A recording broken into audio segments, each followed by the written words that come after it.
1 in 5 New Yorkers is struggling with their mental health, and the other 4 are their family, friends, colleagues, and neighbors. The National Alliance on Mental Illness of New York City, NAMI NYC, is a peer-led, peer-run nonprofit providing free mental health programs and community to anyone who needs them.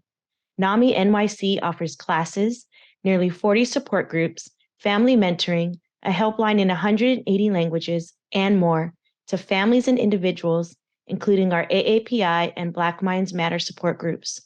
All virtual and in-person programs are free, regardless of income, insurance, or immigration status. No wait. To join our community, please visit naminyc.org. Go to the Young Professionals tab to learn more about our first ever Night Out for Mental Health fundraiser on Tuesday, March 14th. Again, that's naminyc.org. Find help, find hope, find NAMI NYC.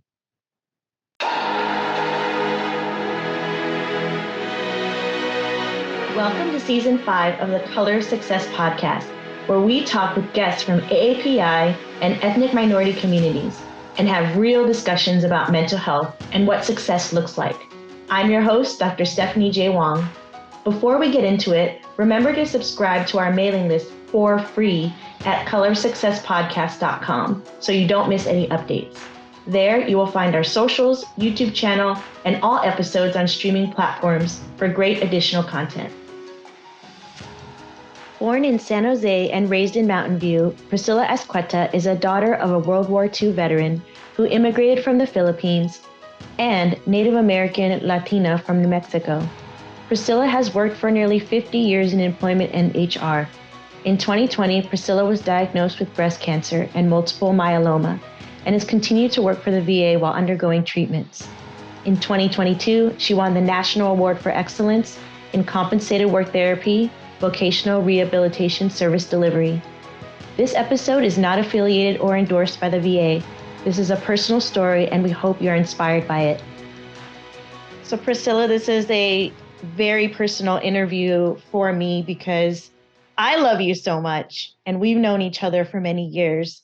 And like I mentioned in the beginning, this is not endorsed by the VA, but we do work together, and you've been through so much. And you are someone that I look up to in every aspect. You are enthusiastic, optimistic, we call you the sunshine. And so even with all the adversity that you faced, how do you maintain this genuine optimism? It's not like this fake, hey, how you doing? It radiates from you. I think I've been like that ever since I was a kid. In fact, I mean, I can recall people mimicking me, like when I call and I go, hi, like that. Yeah. People have always said that about me.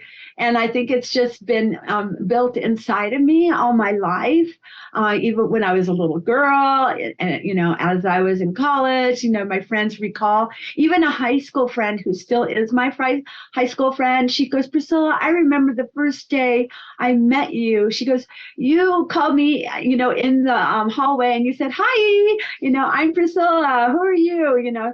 So I guess that's my nature, is seeking out people and inviting them in my world and wanting to get to know them. And that's just, I guess, how I've approached life positively. Not that I, had adversity and traumas or anything like that in my life, but it's just inside of me.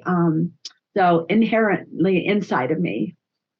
I think there's temperament, of course, and kind of the way that people present. But even in the face of all the things you've been through, 2019 is when we started watching your body breaking down quite a bit. And it's just been a journey. So can you share a little bit about what you're facing and how you're coping with it?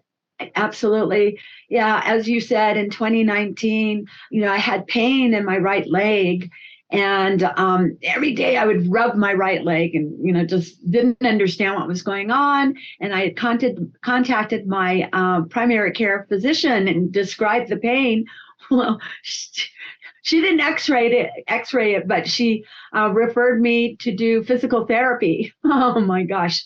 And so this was all happening around November, December, January. And little by little, I was like going, oh my God, it's hard to walk. And you know us, we roam long hauls, and I would have to go meet patients, and it would hurt. So I started using a cane, and then eventually I bought a walker just to make sure I didn't want to fall or anything like that. So needless to say, little by little, it diminished more and more. And finally, my leg broke on February 23rd. The femur broke in half. And right around then, that's when my physicians did all kinds of tests and such. And I was hospitalized, brought to emergency, and my femur had broken in half because I have multiple myeloma. But concurrent with that, they had diagnosed that I had breast cancer.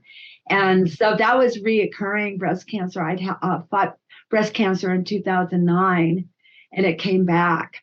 And, I have to tell you that while I was in emergency at Kaiser, this is before the pandemic, my hospital room was filled. We were counting it yesterday. I was with my girlfriends.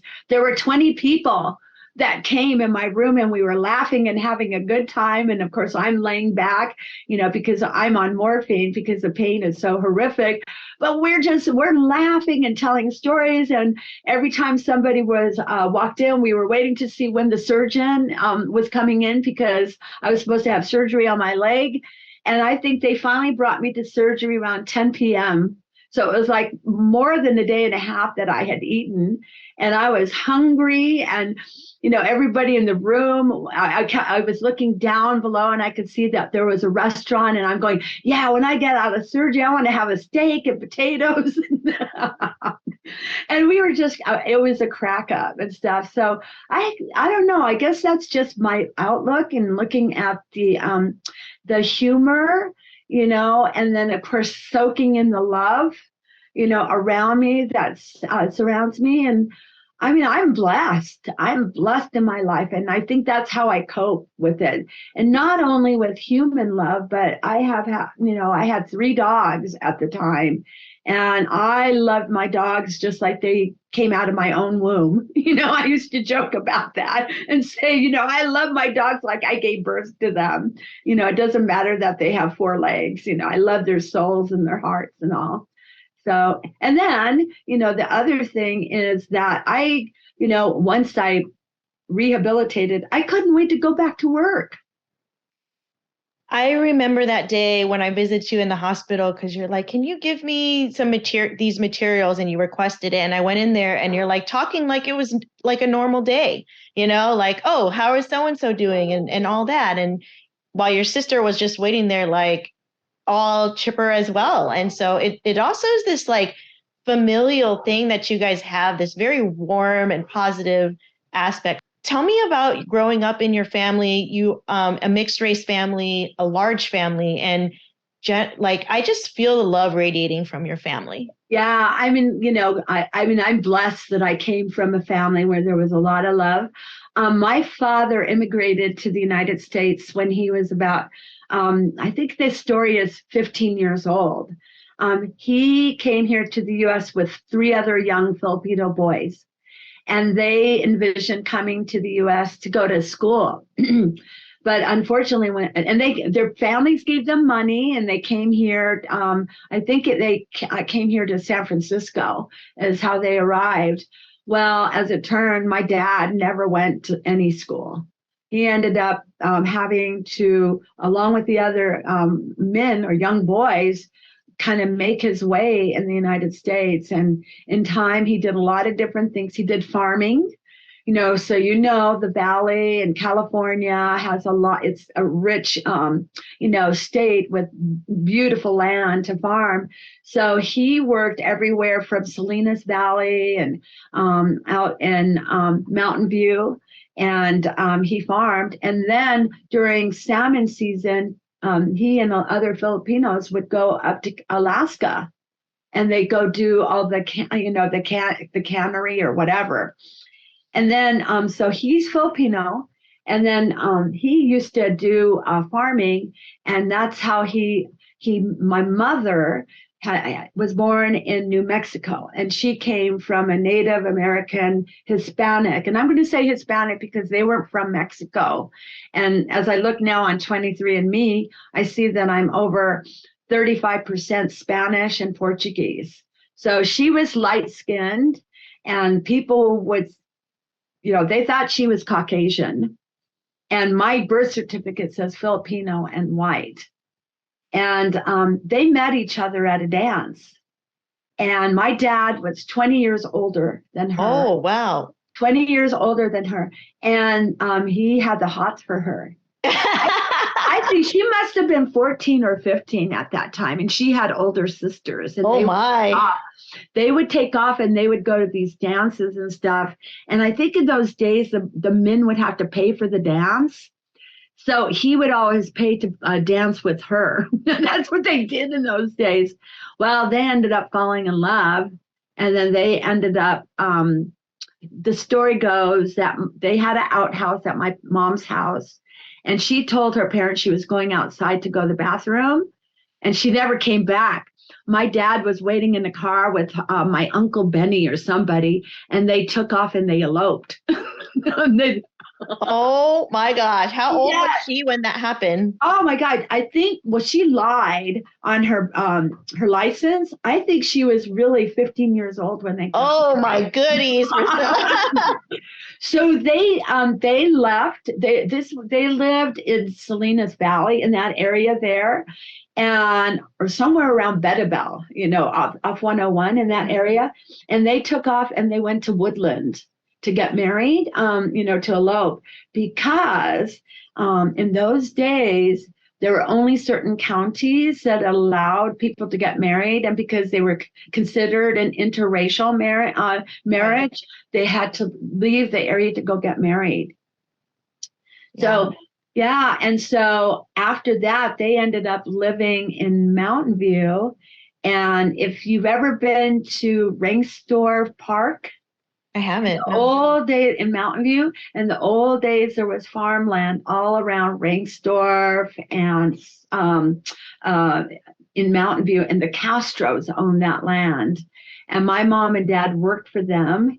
And there was a tank house. They called it a tank house. It had, it had bedrooms, but it had a tank of water on the top. Mm-hmm. And that's where they lived and did farming. And that's where I was conceived.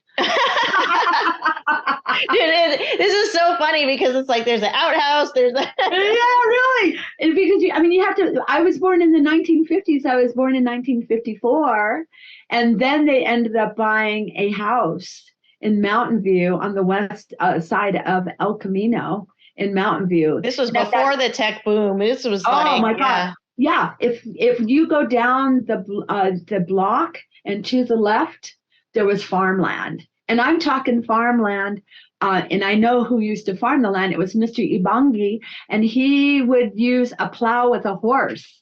Oh, wow. To plow and to, prepare everything to grow.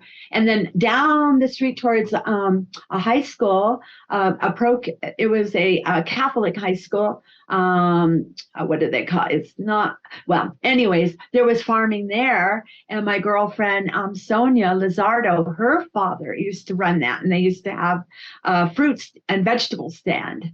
And she used to work that. Mm-hmm. The story explains so much about you, actually, because while you are super positive and happy, there's also a rule pushing aspect of yourself, like always trying to rebel against like the system and stuff like that. Oh. So do you get that from your mom or? I probably, maybe both.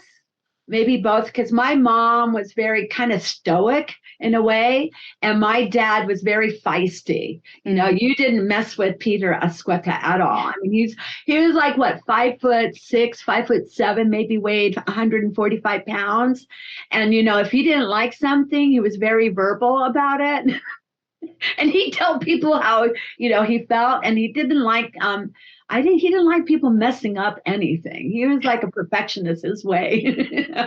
and he would have, his Filipino accent. It was so cute because when my friends would come, to visit me, my dad would be speaking to him. to them, and they'd say, "What did he say? He was speaking. What was he saying?" I go, "He was speaking to you in English," because I couldn't understand, in his thick Filipino accent and all. But yeah, I was raised in Mountain View, and and the thing about it at that time, that was the 1950s and 1960s. So if you can imagine, Mountain View had less than 40,000 people. And the demographics, in fact, I was just looking online, the majority of the people were Caucasian. Wow. And here we were, a mixed family. And I remember, when we would go to stores and stuff, that people would look at us. How did you guys deal with that? Because it's not easy to be stared at just for existing.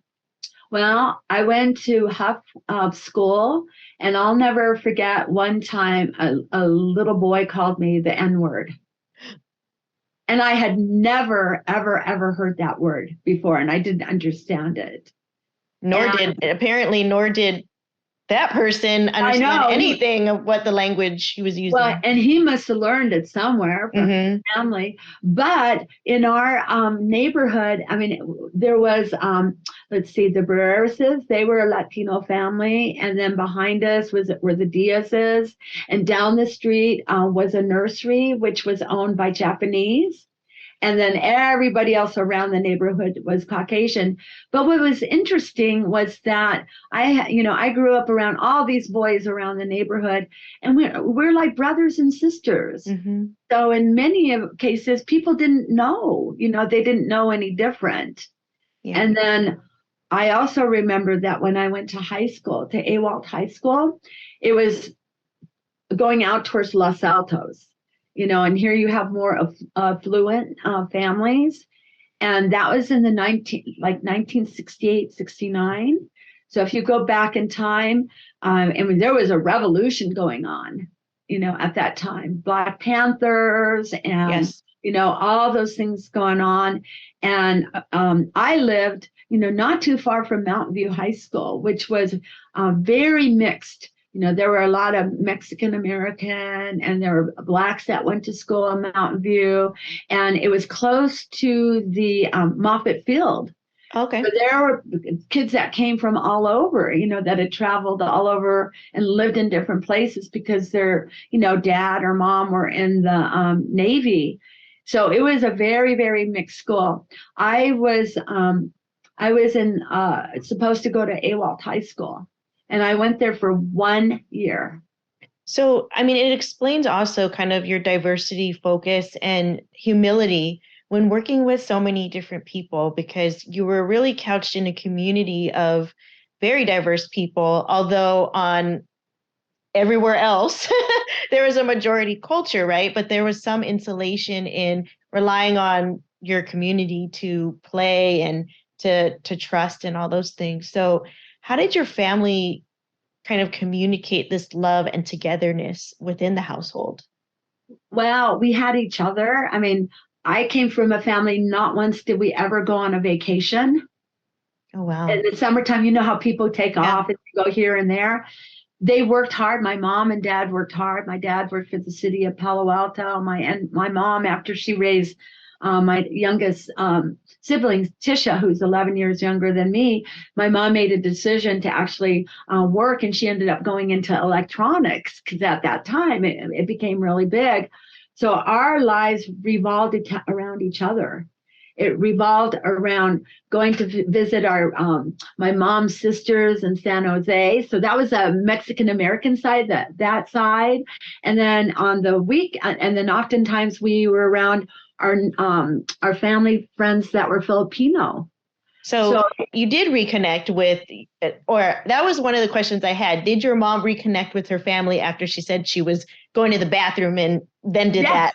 It took time, but because in fact, my cousin, who's like 15 years older than me, she tells me the story, so I understand. It took time because she said, your dad isolated your mother from the family for a long time. And I think finally, she broke through and, they forgave her and again and they reconnected and everything, because thank goodness, because we are all very close to my cousins and everything.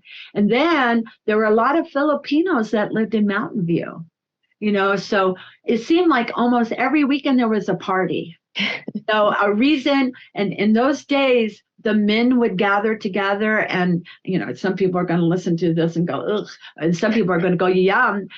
They'd kill pig, or they would kill goat, or they go and get all kinds of chickens, and then they slaughter them. So we had these big parties, these big feasts and everything. So it always seemed that there was a christening or birthday party. Everybody was my aunt and uncle and my cousins. So when I grew up, all the way through middle school, oh yeah, my cousin Evelyn, my cousin, so and so. Everybody's your aunt and uncle. And then for a bit, I didn't know who really were my aunts and uncles by blood, because everybody was. And we were raised Catholic. So there are a lot of parties with baptisms and stuff like that. And I know my parents, I was the first one, they had a huge baptismal party for me, like in a big hall with a band and the whole bit. And I had over 24 godparents. Oh my gosh. So in our culture, in the Filipino, you say your ninang, that for the feminine, and ninong, and I had them. And then in the Spanish side, it was your nina and nino. So I had all these ninas and ninongs and everybody. They were all, and they treated you like I was their child and stuff. You were surrounded by love, and you just a lot of love. And it was very accepted in those days that you looked out for each other, right? Mm-hmm. So if a child did something wrong, it was okay for that other person, that other adult, to discipline. Today, people would never permit that, but that's how it was.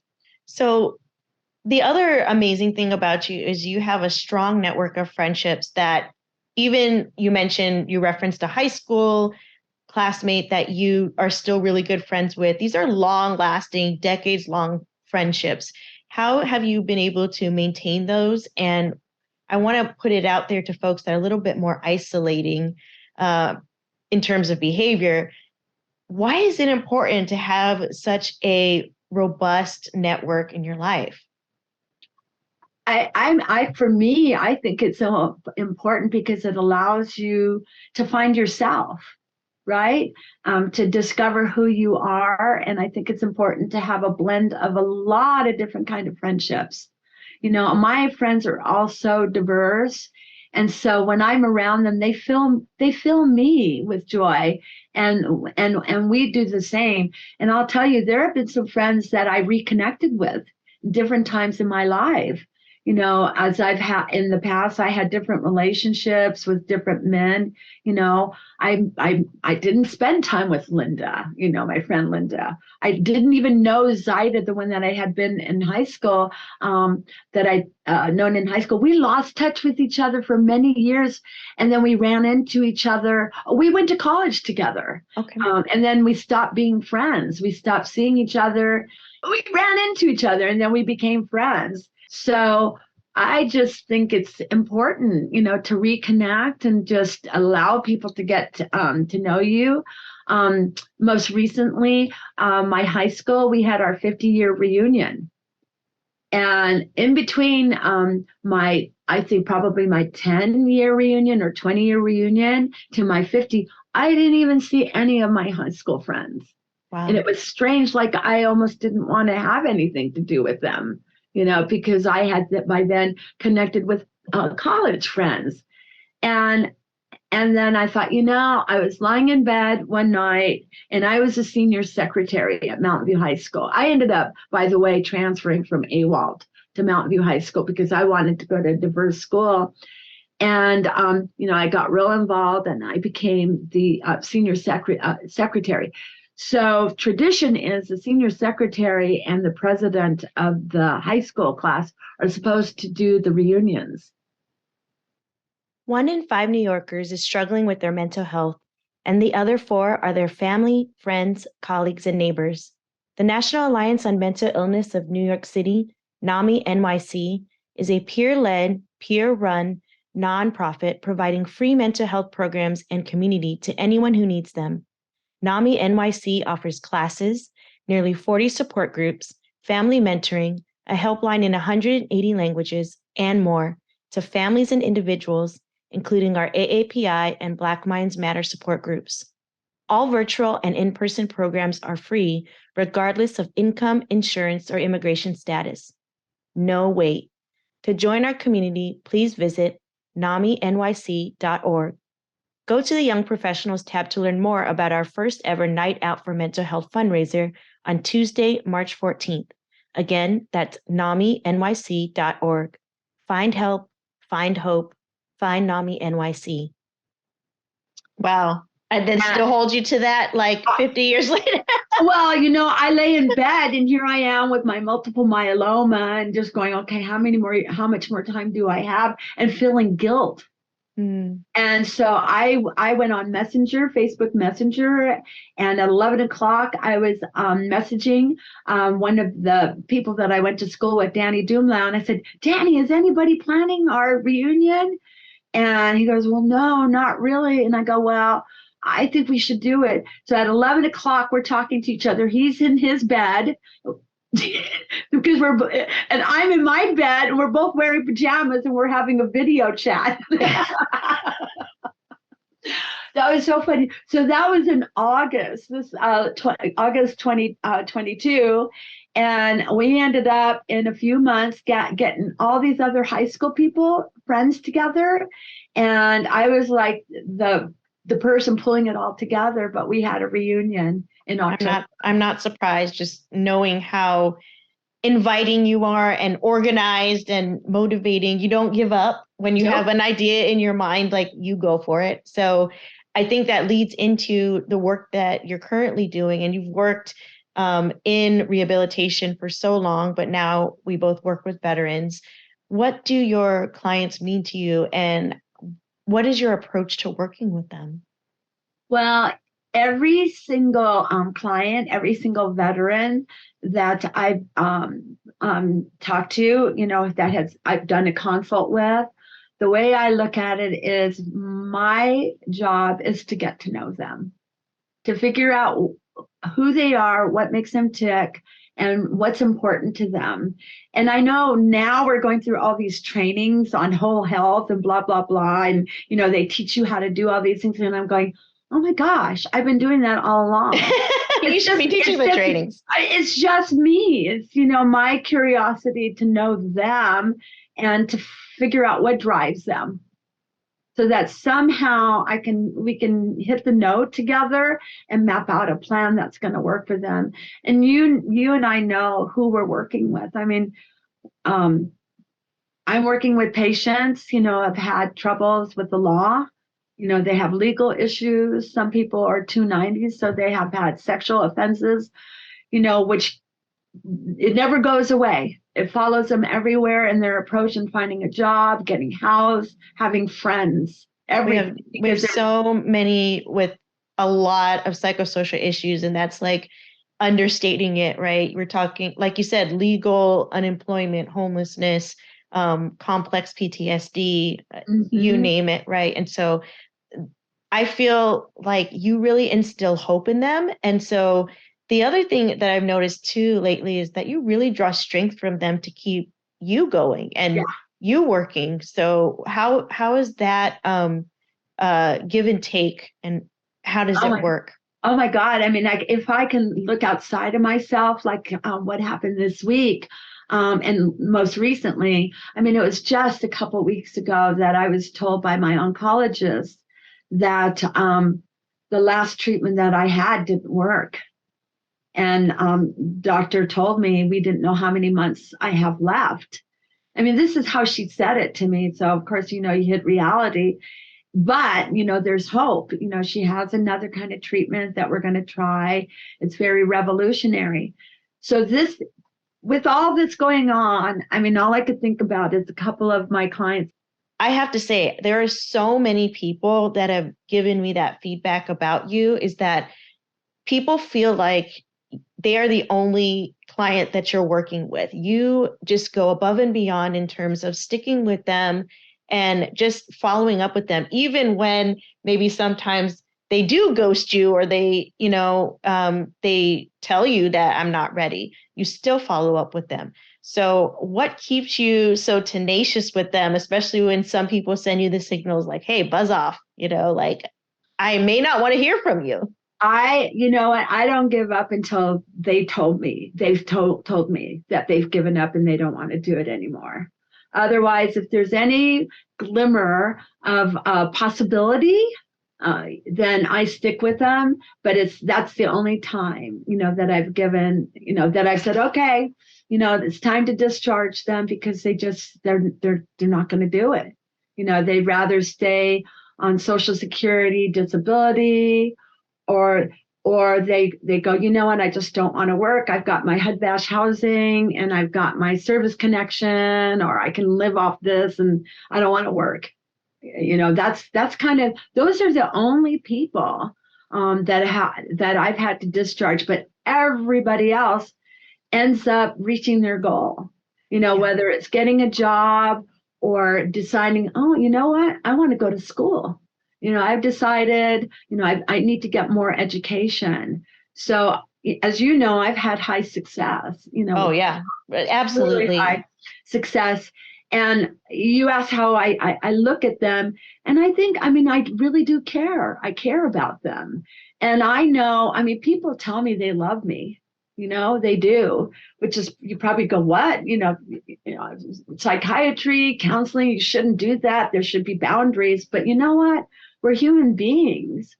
We have feelings and stuff like that. I keep some separation, but I also allow them to have that feeling. Yeah. And many times, unless there's like some stuff you have to like address, usually it is in a non-sexual way. Like you are the one person that they've opened up to in all of these years and have shown them kindness. It's almost like a reparenting process a lot of the times. And getting them, because many people may not have had that warm, loving family that you've described. Yeah. So, I'm sure you've been reflecting a lot. And so I ask this question from every guest this season of, what does success look like to you? I used to think that success was making a certain amount of money, right? And some of it was status, having a title and everything. That was probably like 30 years of my profession. But to me now, success is kind of leaving a legacy, whatever that legacy is, but a positive legacy. Did I do the best I could? In my role, did I help people the best way I could? Did I teach people something so it continues on? Is it, are they better because I did something for them? Well, success. I think that's success. I think that you're already successful and you're already there, just given your description of it as well. And that's the reason why you're here today, to share your legacy. And so this footage, your story will always live on. And most importantly, I think that's a similar thing that I've heard from people as they've progressed, is that it's not about the money. Now, we don't want to discount the fact that we need money in the Bay Area to live. However, that doesn't define who you are. And I think, that Maya Angelou quote of like, people remember how you made them feel is just very fitting in this situation as well. And so how can people channel their inner Priscilla, their positivity, even when they're facing really difficult situations? Because, that's the one thing that I'm trying to encourage people on this show is, how can you cope? What are some coping strategies that people can implement when they are feeling down in the dumps? Well, I don't know, because I don't know terminology or anything like that, but you got to find your inner Zen or something, right? What centers you and makes you happy, and to seize every single moment. So for me, that's that's, just being aware, right, of your surroundings and being conscientious. Like today, just seeing the sunrise and stuff with my girlfriends, they took me away and we went to Half Moon Bay. And for me, like last night, we're sitting around in the hotel room and we're having a feast of food and we're laughing and we're cutting up about this. Okay, so here's a little story. Yesterday, my friend Linda, Karen, and I arrive at this restaurant in Half Moon Bay, the Half Moon Bay Brewery, and we're getting seated outside, and there's this big pit, and it's lit, with lava rocks, and it's lit up and stuff. And Linda goes to go sit in her chair, and she trips. Oh no! Over a pipe, and oh my God, it was awful. It was scary, Did she get burned? No, but she went flying and fell and ends up rolling off on her back, and her leg is out there and her foot is practically in the fire and stuff. And these men come running, to us, to help pull her up and stuff. So, we have lunch and we have a good time and stuff. And then later on, we go wine tasting, and then we come to our hotel room. And I'm putting my suitcase away in the closet, and I tripped. And I go, oh my God, I almost did Linda. And we're calling it the Linda, like when you trip now. And then for dinner, we're laughing, and I'm reenacting in slow-mo how she fell and everything. But in some ways, it's even looking at tragic things, that happen, or scary things. To be able to laugh. To be able to afterwards to go, you know what? She's okay. Thank God she didn't break a bone or anything like that. But to laugh about it and, and to surround yourself around other people who can bring you joy, And maybe some people don't have the number of friends that I do. It's okay. Maybe you have one or two friends or something, or a family member, but really to surrender your heart, to people and to give them something, and they'll give it back to you. Yeah, I think that's so key, because what you're really talking about is when you're opening yourself up and being vulnerable and being engaged with people, they will give that love back. Now, of course, we always have to think of boundaries. Some people just are not capable or ready at that time to give that love back. But to not internalize it as a failure in you, and to not give up, because connection is really what gives you that motivation and that energy to live. Exactly.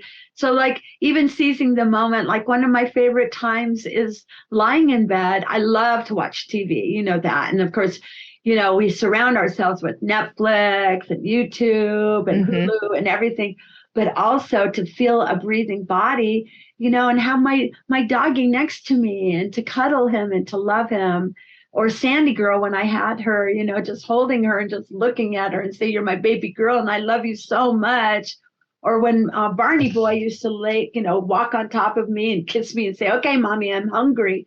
It just, all those things, they're just, so yeah, I love it.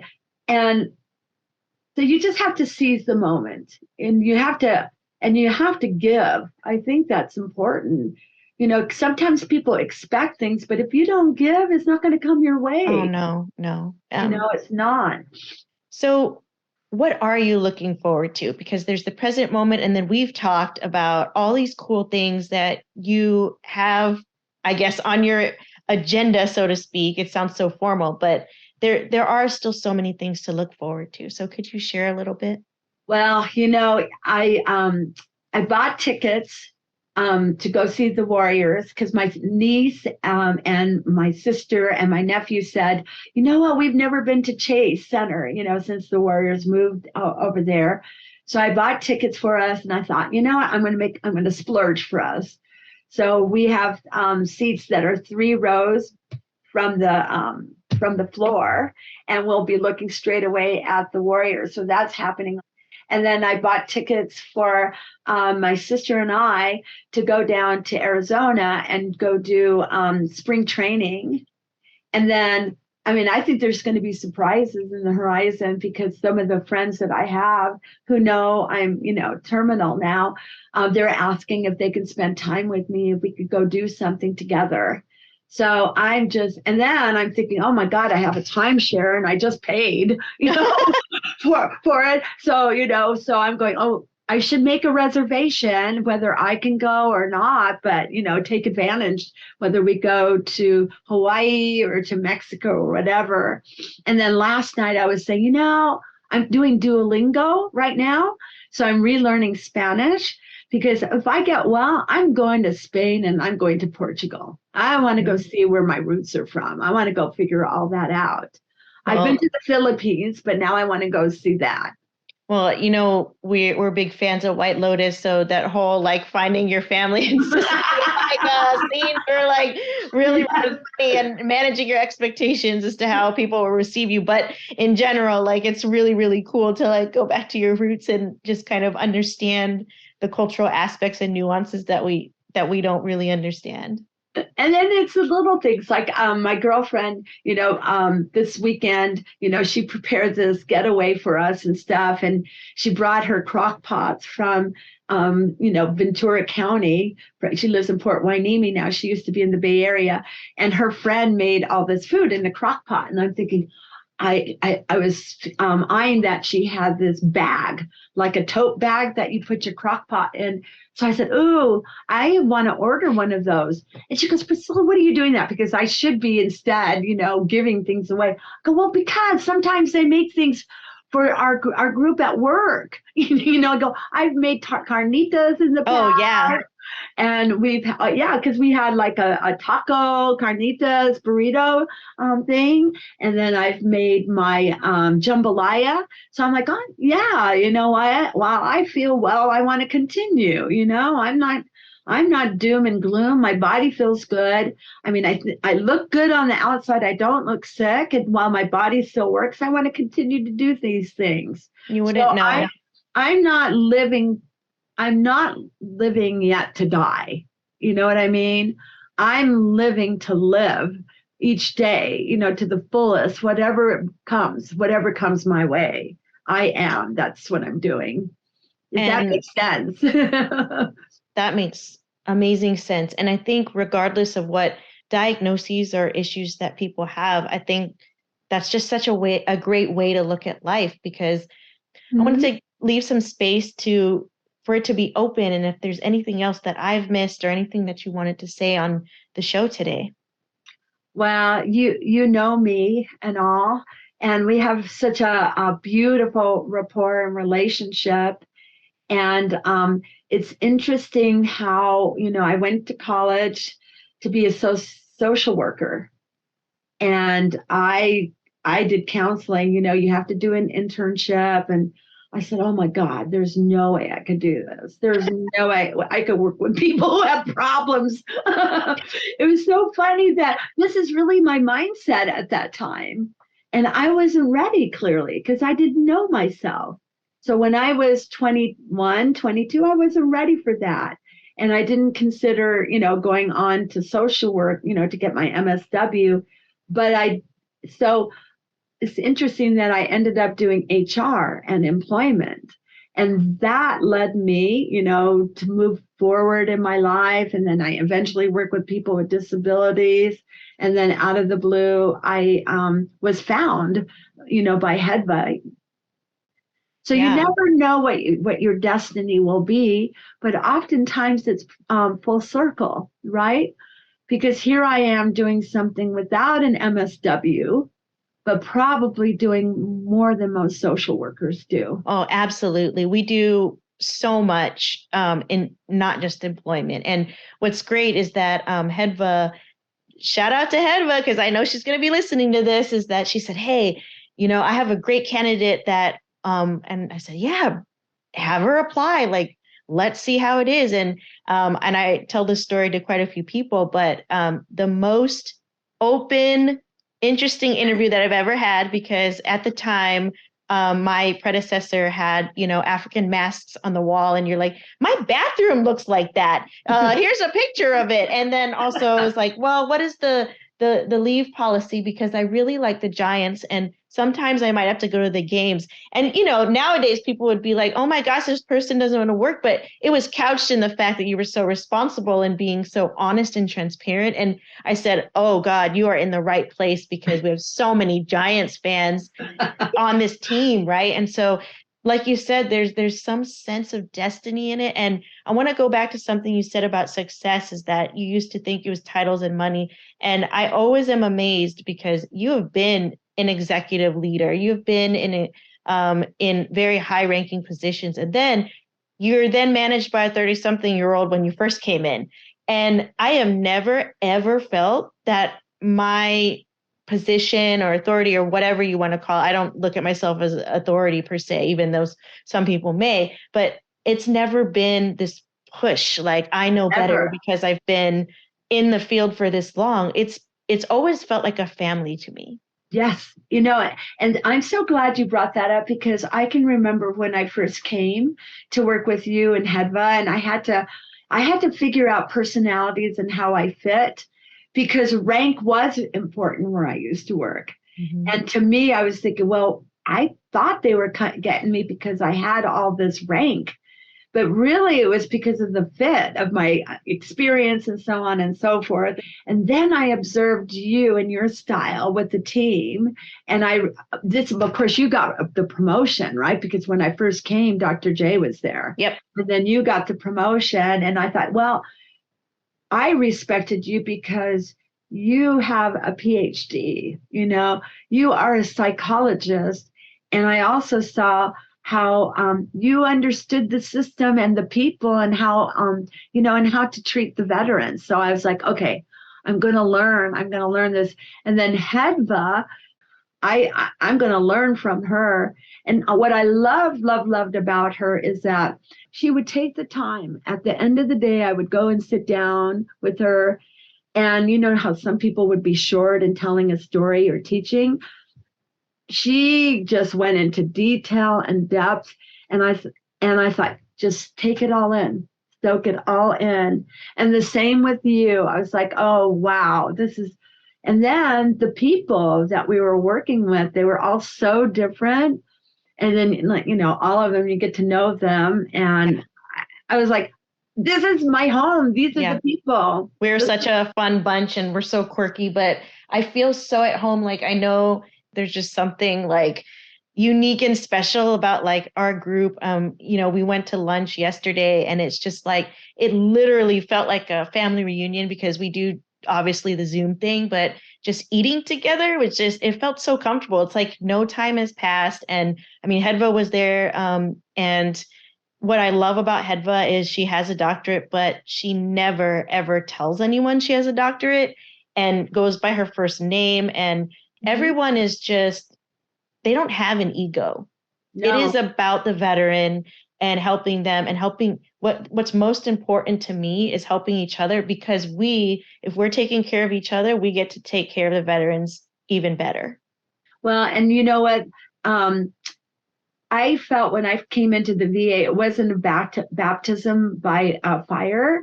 You had me in the beginning spend time with certain people, and you probably selected people because that was their expertise and they knew what they were doing.